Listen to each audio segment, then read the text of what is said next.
Hey, what's happening? This is the Real Table Podcast, episode 30. This is my second take on this podcast. The first one was kind of like a test. Unfortunately, it was a 27-minute test. So, this is, as I said, the second and hopefully final take of Milestone 30 Table Podcast. This is the first table that we're really using. I used a table when I recorded with Aaron, like what, 2, 3 podcasts ago, when the dog was literally like having a one dog mosh pit in the backyard. And my backyard, I mean, mostly cement. But that was like a wood table. I mean, it's not like the table. This might officially be the table. So, anyways, and I'm using a new camera, so hopefully everything. It might sound a little different, but hopefully not too different. But with that said, I'm using a new camera, so now I have my phone ready to go. Now I can look stuff up. Oh, I also have to keep track, so it's 2:20 in the morning, by the way. This is going to be a little shorter podcast because this is going to be a little different. I won't be able to really record and then upload immediately. Actually, I won't be able to do that at all because now I have to record here, upload it to the damn computer, and then really it shouldn't be that bad. Uploading the video to the YouTube, that's the YouTube. What's wrong with me? That might be the worst part. But you know what? Let's see what happens. Right now, I'm on Google right now because I saw this really funny thing before I started recording this. It was like a day or two ago. No, it was like a week ago. What am I talking about? It's basically things that took less time to make than Tool's new album. So I'm trying to type this thing on Google. Things that took less time to make than Tool's album. Let's see if I can find this article. Yep, here we go. So I saw this. I'm reading this off of my phone too, and I haven't been able to do this, so this really makes me happy, unfortunately. So basically, this article is 13 amazing things, lucky 13, that took less time than Tool's 13-year new album. And I was confused at first because I thought it said things that came out before Tool's new album in the 13 years in between. But they're saying anything that took less than 13 years. So, just in case anyone out there was slightly confused too. I was slightly confused at first too, but then, you'll get this. So, number 1, everything the Beatles ever wrote, which took 8 years. I mean, what was it? Their catalog totals over 200 original recordings with an additional 75 plus cover selections. Oh, okay. So, wow, 8 years. 8 years and they're one of the biggest bands, if not the biggest band ever. That's incredible. That's really amazing. Yeah, I'm not a big Beatles fan. I really used to not like them when I was a kid, but now, they're okay.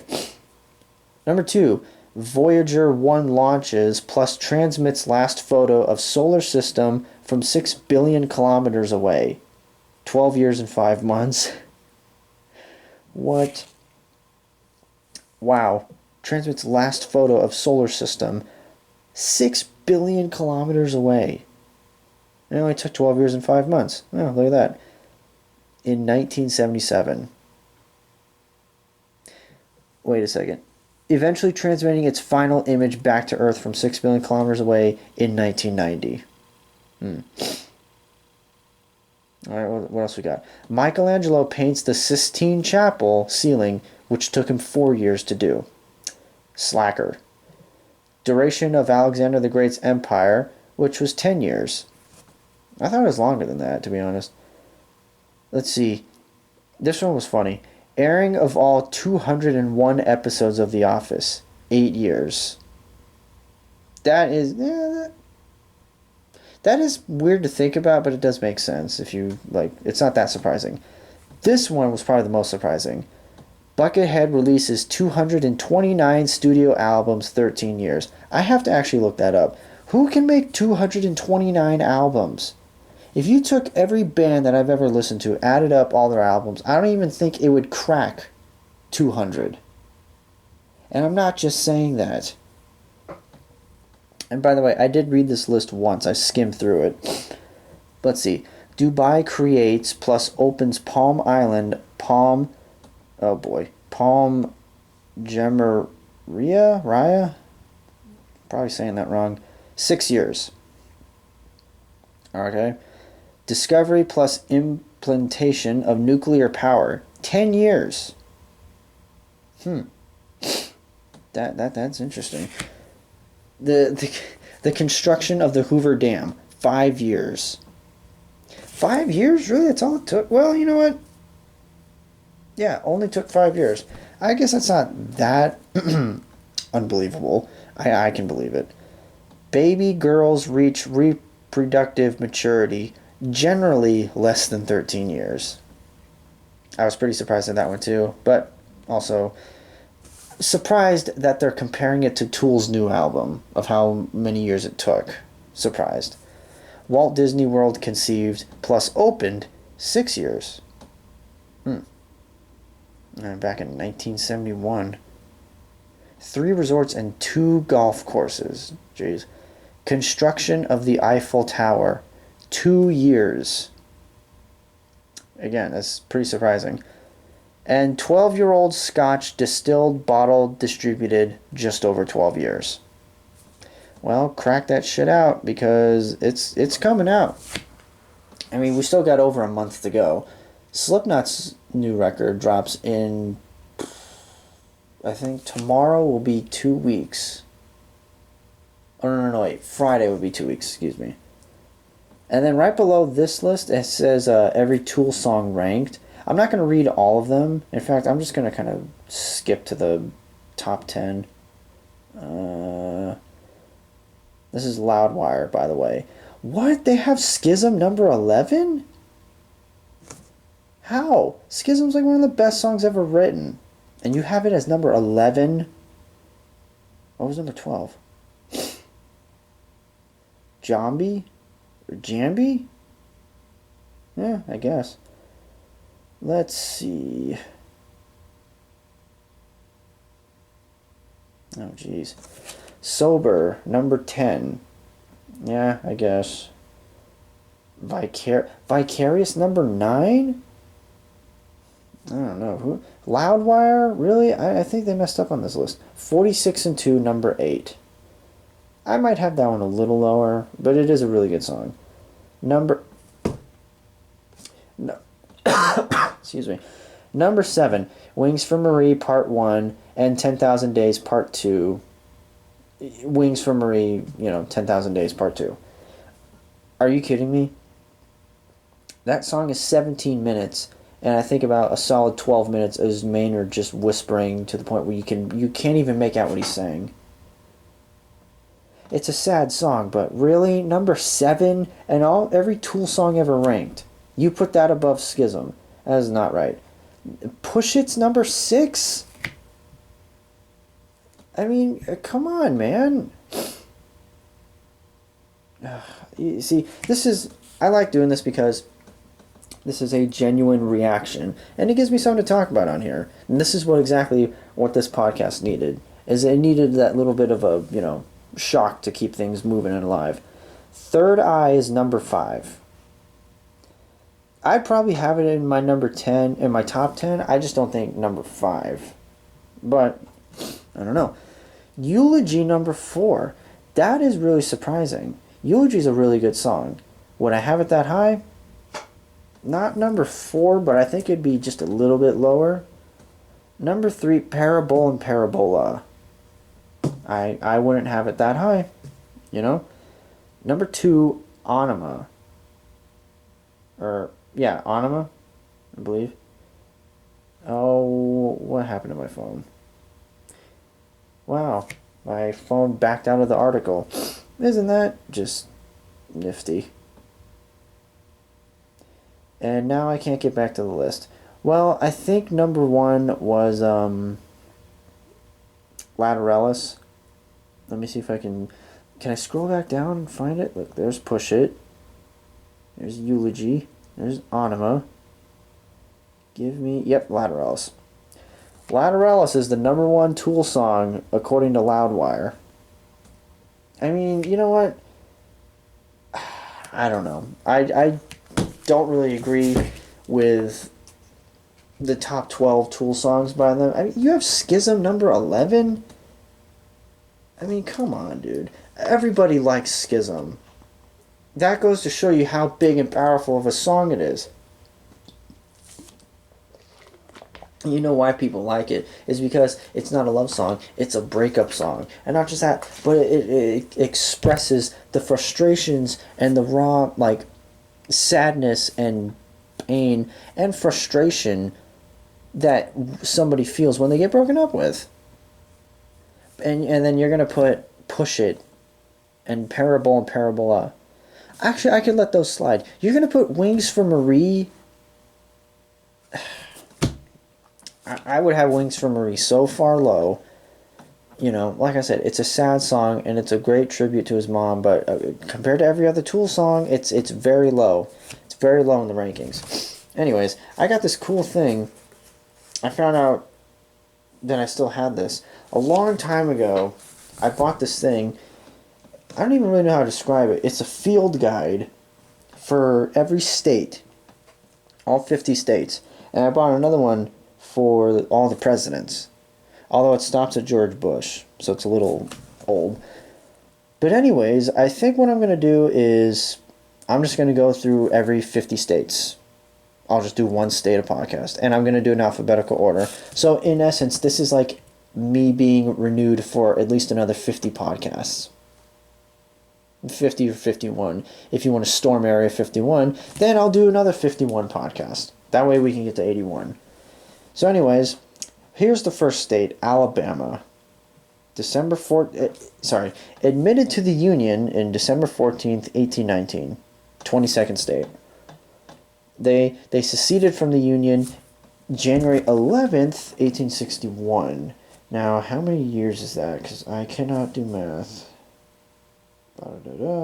That's 42.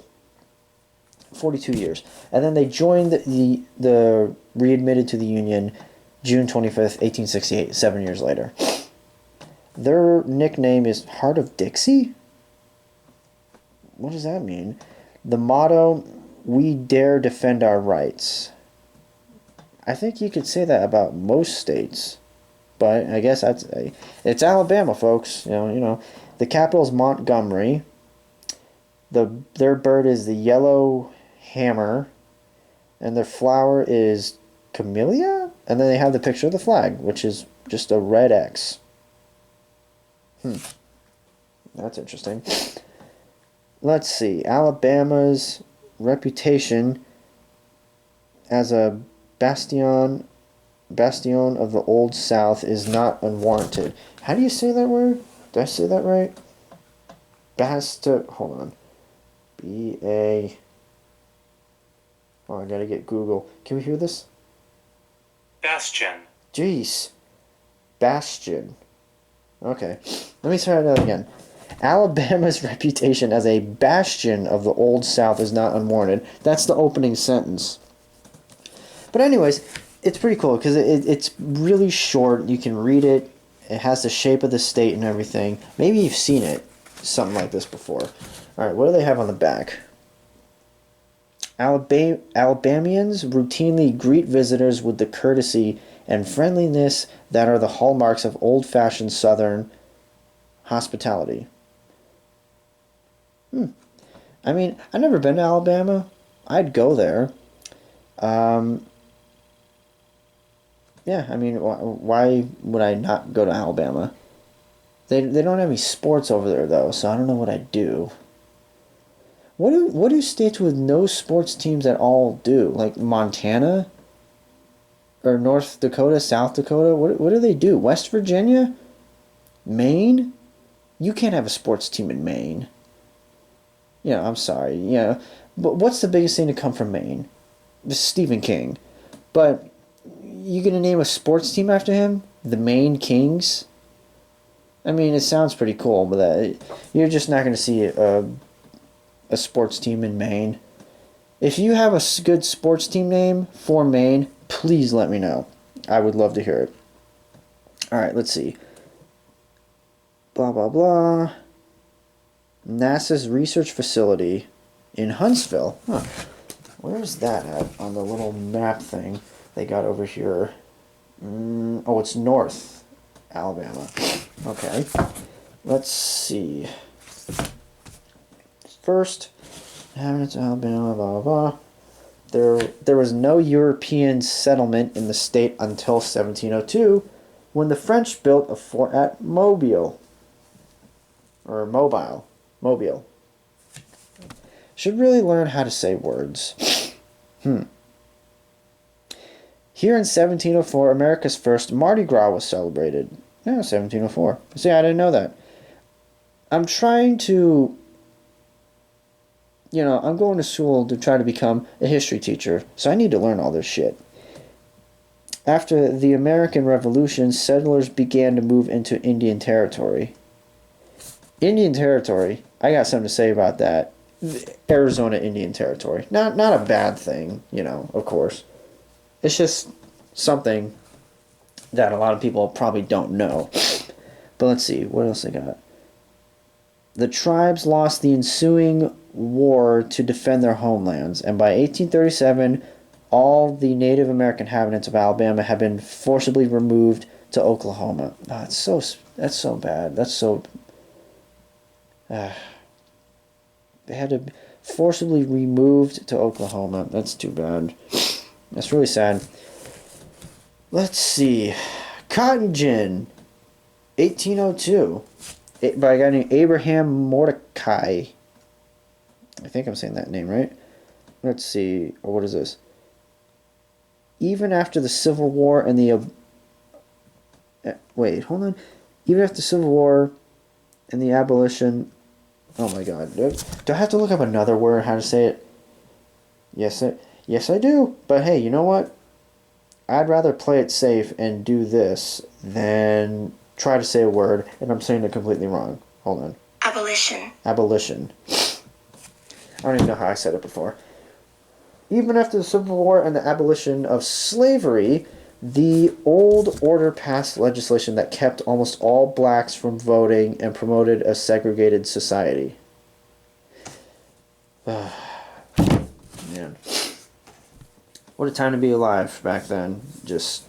That's the thing, is like you learn about the history of wherever you're from and you're like, man, that's how things were back then? It's really sad. And you need... What's the Rush lyric? It's from Bastille Day. It's guide the future by the past. That's what you have to do. Let's see. Oh, look at this. Booker T. Washington founded the Tuskegee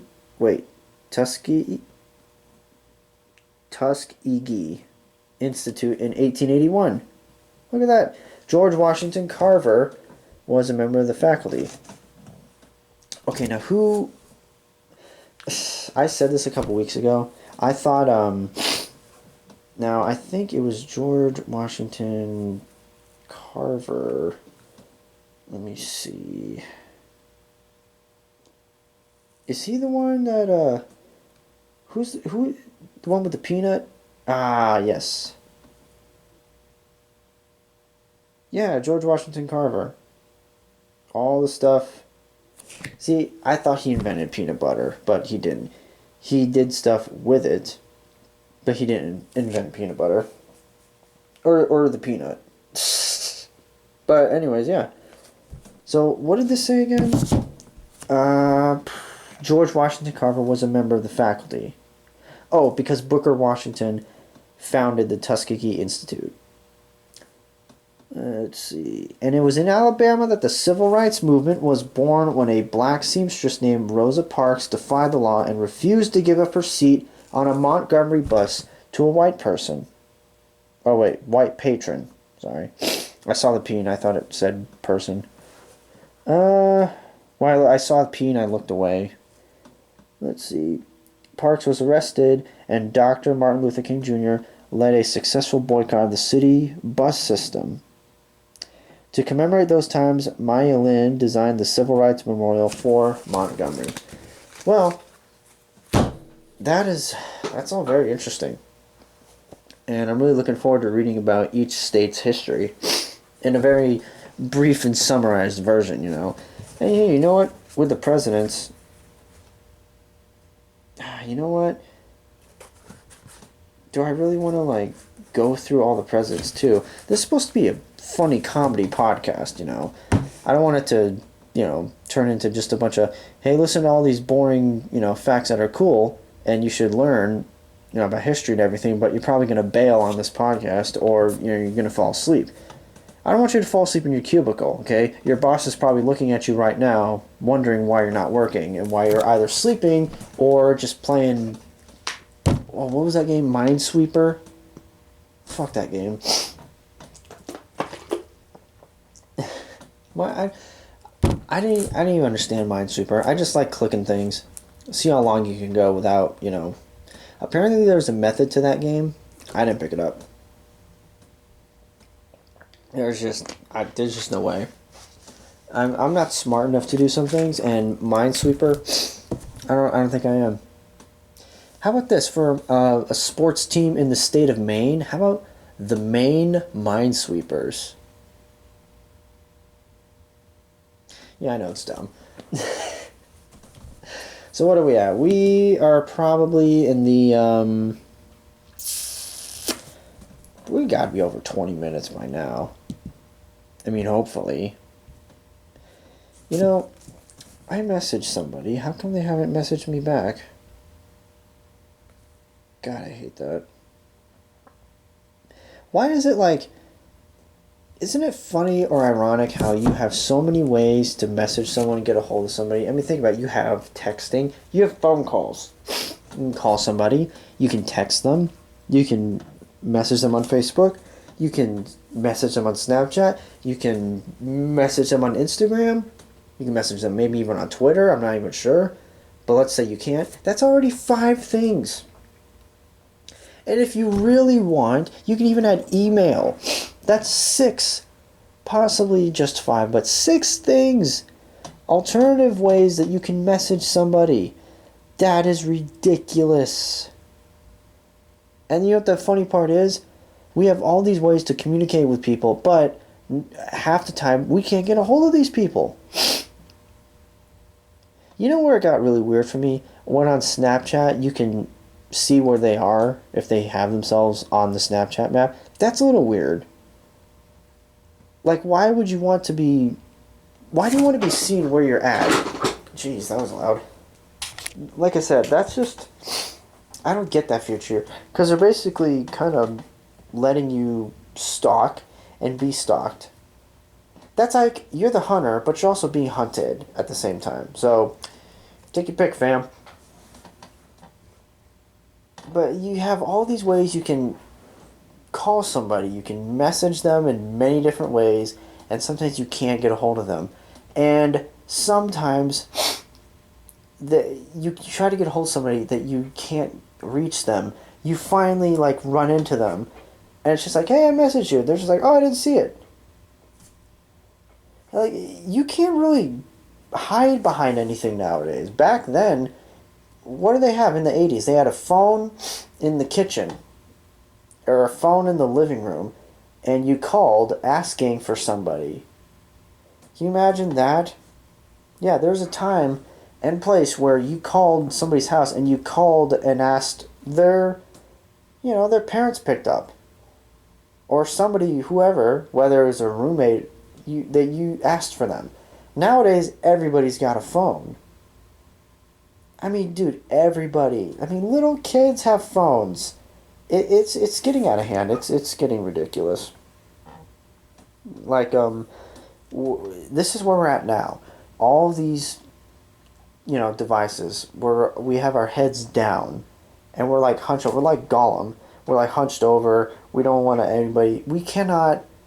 I think people would rather lose their wallet and car keys than to lose their phone.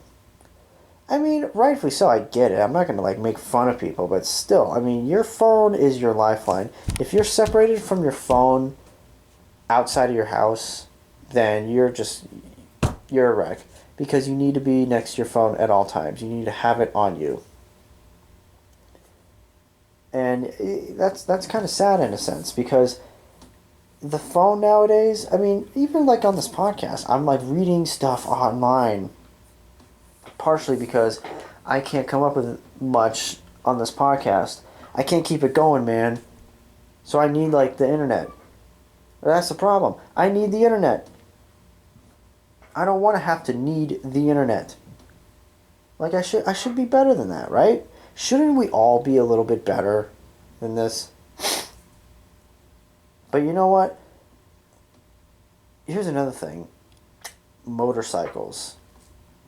What's the point? Tell me, what's the point of having a motorcycle? Now, I've heard some tales and stories, or maybe even like legends, or we'll just go with tales about people who join a gang and they have to do things in order to get in. But it's like, why a motorcycle? Like, what's wrong with a good truck? Why does it have to be a motorcycle? Because a motorcycle is probably one of the manliest things you can own. It's probably the manliest thing you can drive, but also, even if you have a motorcycle in your driveway, you don't even drive the thing, you don't even touch it. It's just sitting in your driveway. I feel like that is, that boosts it gives you man points. And if you don't know what man points are, it's basically, you get man points by, why do I almost, geez, everything's fine. And then I start recording and my nose is like bailing on me. Is it because I turned the air conditioner off in here? Jeez. But like, to get man points, you have to basically do, you guessed it, manly things. But you have to do it, you can't give yourself man points. That's like, you can't give yourself a nickname, okay? We saw the Seinfeld episode. George didn't get the nickname he wanted, okay? So you can't give yourself man points. That's not your job. The people around you, it's their job to give you man points, to see how much man points you've earned that day, how many you lost, okay? Well, how do I gain man points? You have to do manly things, okay? You have to like get in a fight with a guy, or you have to and win. You get in a fight with a guy and lose, you'll get some, but you definitely won't get as many. You'll get like a few, but nothing to really brag about if you're catching my drift. If you're picking up what I'm putting down. Oh, here comes a sneeze. Oh man. And again, where is this runny nose coming from? I was totally fine, and now, right when I start recording, that's when the shit hits the fan. I mean, it makes sense, right? I really wanted Aaron to be on here. I called him. He didn't pick up. Okay, I just saw something on the wall. Was that a bug, or was that just something, like, that hair? What the hell was that thing? Oh, great. I'm in my room, too, by the way. I don't know if I said this before. So, I'm a lot more comfortable recording in here, just sitting on a chair, not in my car. Oh, there it is. Just a little bug flying around. So I'm looking forward to this. I'm looking forward to the upcoming 50 podcast, because I'm going to do all 50 states. So, as I've said, I'm renewed for at least 50 more episodes, like a TV show. So right now, I'm probably going to be wrapping it up. I want to keep this one a little short because this is a new camera. I don't know how much... I don't want to overload uploading this to the computer and trying to upload... Can this bug really not just crawl up the window? Why is it like I'm not even in my car. There are no rabbits around, you know. And I do find it funny, like, everyone who listened to that podcast, that's all they said. They're like, hey, it was good. What about the rabbits? Like, what about the rabbits? And then, like, in episode 3, I'm watching a cat fight happen, and then the rabbits came back on another one. Why am I, like, watching, like, life or nature or animals? Can't I just sit in a damn room and just talk about everything and nothing? Why do I have to comment on these animal things? Like, right now, I'm watching this bug try to crawl up this wall, but he can't do it. He keeps falling down. Jeez, I hope the camera didn't pick that up. So, I don't know. This is probably the home stretch of the episode 30. Again, milestone episode 30 podcast. I don't know what I'm going to name this one. Oh, look at that. Bug fell again. Don't know where he's at. Actually, that's not true. I know exactly where he's at. He keeps falling into my drum bag with all my cymbals in it. God, what a douche. This bug is... I don't want to kill the bug. I have this thing about... I try not to kill the bugs, like a spider or, anything, because I'm afraid, mainly with spiders, I'm afraid that their spider friends are going to see it, and then they're going to come after me. You've seen movies before. It happens. Or it could happen. So I'm not risking it. I don't play that game. I don't live that life. Okay? I'm not going to, start stopping. I wouldn't want someone to do that to me. If I'm just walking around and I accidentally walk into something, I wouldn't want someone to smash me. But are my friends going to, stick up and go after whoever just stopped me? Maybe, I don't know. Maybe. I'd like to hope so. What the fuck am I even talking about? I don't know. This might be what happens when you stay up until 2:52 a.m. recording and talking to yourself about nothing. I remember I told my dad that. I was like, hey, I'm recording. I got a podcast. And he's like, who do you talk to? And I said, no one. I just turn the camera on and just go. And he's like, really? And I'm like, yeah, that's what some people do. I will admit, of course, having a second person on here is a lot more, interesting. Things come up, things are said, and it leads into more conversation. I've been jumping topics the last 5 minutes. Again, I don't know what the fuck I'm going to write in the little, description box. But, I don't know. We'll see. Life finds a way, right? Jeff Goldblum from Jurassic Park. Oh, here's one last thing, and then this will probably be it. Stop running onto the field, please. For all these sports fans, why is it lately it just seems like there's more and more people jumping onto a baseball field and running up onto the field, running up to whoever. It's getting out of hand. And of course, there are more sightings in Phoenix, not sightings, but incidents of people running onto the field. And it's like, why? What brain cell in your head thinks this is a good idea? A lot of people say, well, I knew it wasn't a good idea, so why'd you do it? I don't know. I still did it. The weird part is young kids have done it.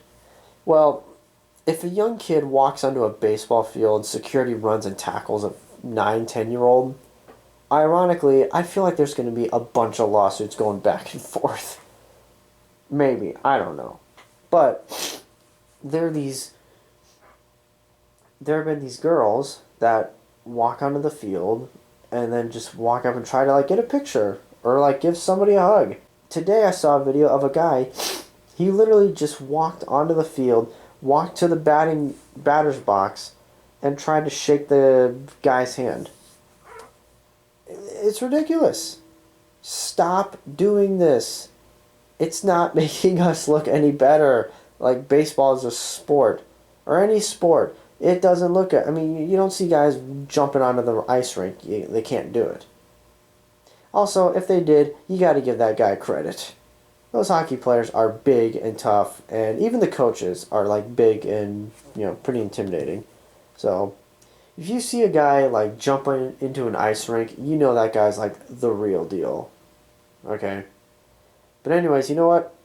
I hope this is 36 minutes. I have no idea. I'm just kind of like, guessing. But anyways, that is episode 30 of the Real Table Podcast. I really hope people hear this because there's a pretty good chance that nobody will hear this because it won't upload or it won't work. But we'll see. So anyways, thanks for tuning in. And if I have to record this for a third time today, I'm going to be just a little pissed. But I don't know. Let's see what happens. Thanks for tuning in. I'll see you on Saturday. And bye.